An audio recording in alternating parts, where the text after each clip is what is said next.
Assalamualaikum warahmatullahi wabarakatuh. Alhamdulillahirabbil alamin. Wassalatu wassalamu ala asrofil anbiya'i wal mursalin wa ala alihi washabihi ajmain. Amma ba'du. Pertama-tama marilah kita panjatkan puja dan puji syukur atas kehadirat Tuhan yang Maha Esa yang telah memberikan kita semua kesehatan sehingga kita semua dapat menjalankan aktivitas pada hari ini dengan keadaan sehat walafiat. Allahumma amin. Dan tak lupa kita junjungkan kepada Nabi besar kita, Nabi Muhammad SAW, yang kita tunggu syafaatnya nanti di yaumul akhir. Allahumma amin.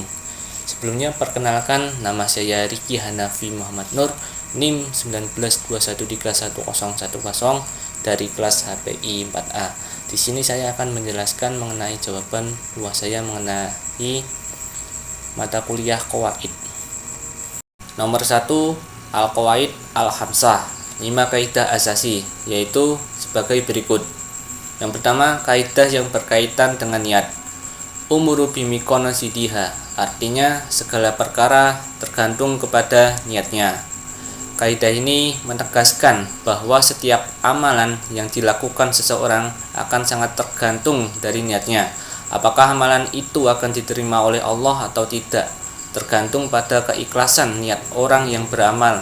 Kaidah ini juga berarti bahwa setiap amalan mubah bisa menjadi ibadah jika dilakukan dengan niat ibadah, serta tempat niat ada di dalam hati karena niat adalah perwujudan dari maksud dan tempat dari maksud adalah hati. Yang kedua, kaidah yang berkenaan dengan keyakinan. Al-yakinu la yuzalu bisyaki, artinya keyakinan itu tidak dapat dihilangkan dengan kerugian. Di dalam kitab-kitab fikih banyak dibicarakan tentang hal yang berhubungan dengan keyakinan dan keraguan. Misalnya orang yang sudah yakin suci dari hadas. Kemudian yang ketiga, kaidah yang berkenaan dengan kondisi menyulitkan. Masaqatu tajlibu taisiru, artinya kesulitan mendatangkan kemudahan. Maksudnya apabila terdapat kesulitan dalam suatu hal, maka akan ada kemudahan atas sesuatu yang sebelumnya baku. Dengan kaidah ini, maka hadirlah berbagai macam ruksah atau keringanan dalam beribadah apabila seseorang muslim mengalami kesulitan. Yang keempat, kaidah yang berkenaan dengan kondisi membahayakan. Roru yuzalu, artinya kemudaratan harus dihilangkan.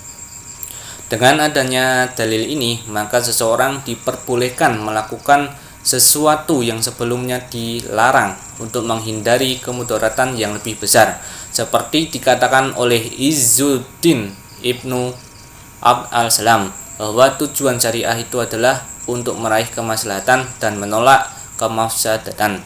Kaidah tersebut di atas kembali kepada tujuan untuk merealisasikan maqasid al-syariah dengan menolak yang mafasadah, dengan cara menghilangkan kemudaratan atau setidaknya meringankannya.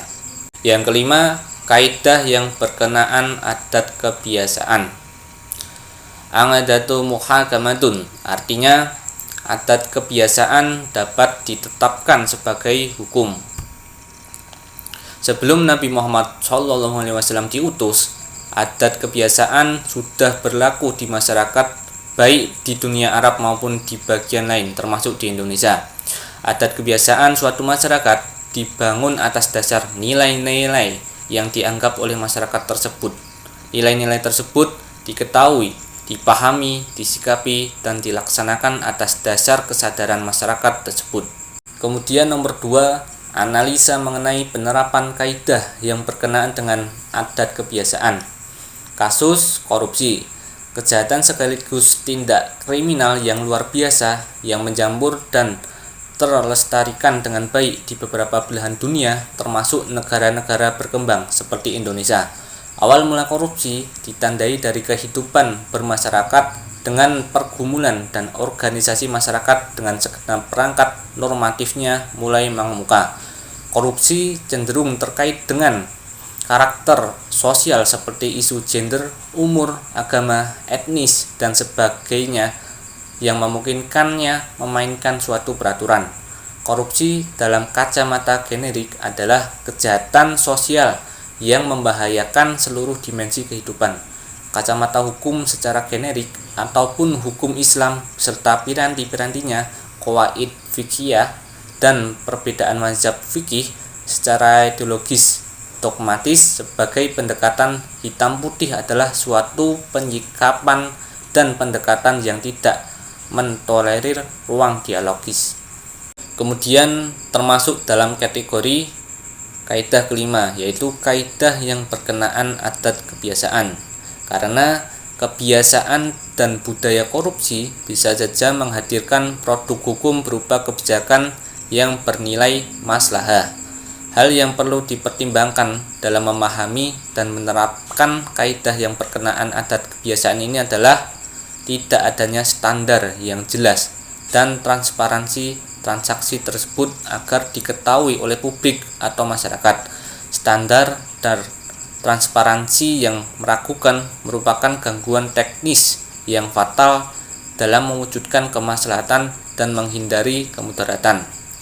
Kaidah yang diterapkan dalam tipologi kasus korupsi ini adalah dengan pertimbangan bahwa pihak yang melakukan rintangan terhadap pihak pertama adalah tugas normatif yang harus dilakukan untuk menghindari atau setidaknya meminimalisir tindak kejahatan atau potensi terjadinya tindak kejahatan. Penerapan rintangan dan hambatan terhadap pihak pertama adalah kewajiban yang didasarkan pada keuntungan yang didapatkan pihak pertama dalam menjalankan tahapan-tahapan pelaksanaan maksud dan niatnya.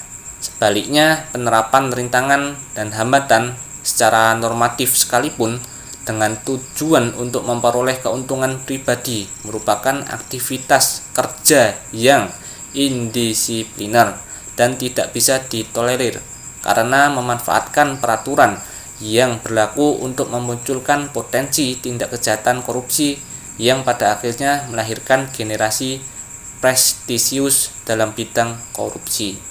Kemudian kaidah-kaidah cabangnya terdapat dalam kaidah al-adah mukamah, yaitu di dalam kaidah kedua yang berbunyi inama tu'tabaru adatu irada toro dada al-qalabada.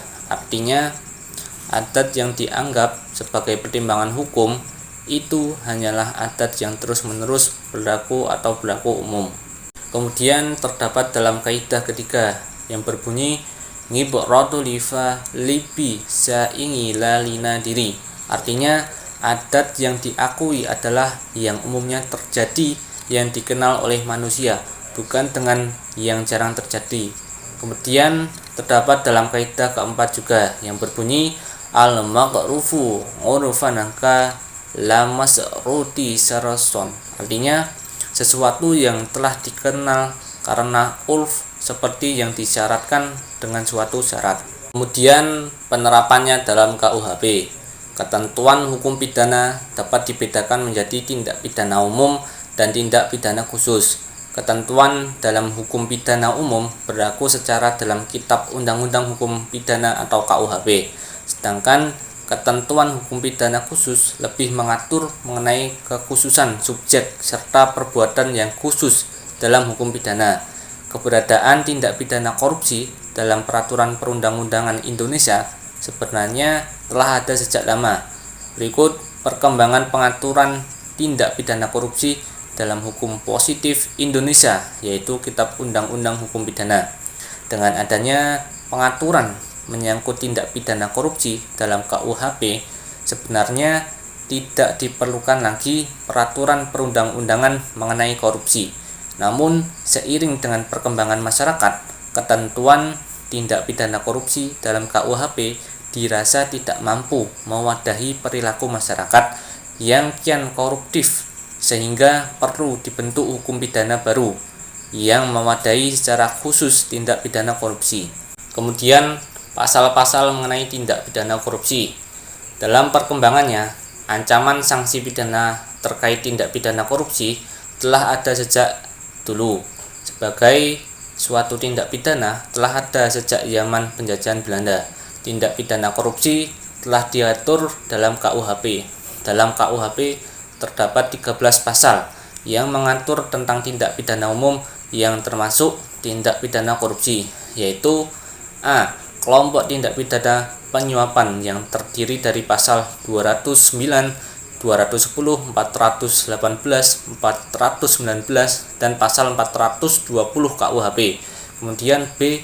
Kelompok tindak pidana penggelapan yang terdiri dari pasal 415, 416, dan pasal 417 KUHP. Kemudian yang C. Kelompok tindak pidana kerakusan yang terdiri dari pasal 423 dan pasal 425 KUHP. Kemudian yang D. Kelompok tindak pidana yang berkaitan dengan pemborongan, leveransir, dan rekanan yang terdiri dari pasal 387, 388, dan pasal 435 KUHP. Kemudian nomor 3, muatan KUHP yang belum sesuai dengan kaidah hukum pidana Islam. Dalam penerapannya, Kitab Undang-Undang Hukum Pidana di Indonesia ini mengenai kasus korupsi terdapat beberapa muatan yang belum sesuai dengan konsep dari kaidah hukum pidana Islam, yang mana dapat kita jumpai di dalam Undang-Undang Nomor 31 Tahun 1999 yang telah diubah dalam Undang-Undang Nomor 20 Tahun 2001 tentang pemberantasan tindak pidana korupsi, diatur dalam pasal 2 ayat 2 terhadap pidana mati. Meskipun telah diatur dalam perundang-undangan di atas, masih menimbulkan pro kontra di kalangan masyarakat luas, khususnya di kalangan para praktisi hukum dan akademisi. Hanya saja untuk kejahatan atau tindak pidana korupsi, pelakunya belum ada yang dihukum mati. Hukum Islam memandang pidana mati dapat dibenarkan. Hal ini telah diatur dalam hukum qisas, hudud, dan ta'zir. Terhadap kejahatan korupsi, dalam hukum Islam, korupsi bisa dianalogikan sebagai gulul dan sarqoh. Kejahatan korupsi masuk ke dalam jarimah ta'zir. Tetapi para fuqaha sepakat boleh dihukum mati bagi pelaku korupsi dengan pengecualian untuk kemaslahan umum. Sekian dari saya, kurang lebihnya saya mohon maaf. Billahi taufiq wal hidayah. Wassalamualaikum warahmatullahi wabarakatuh.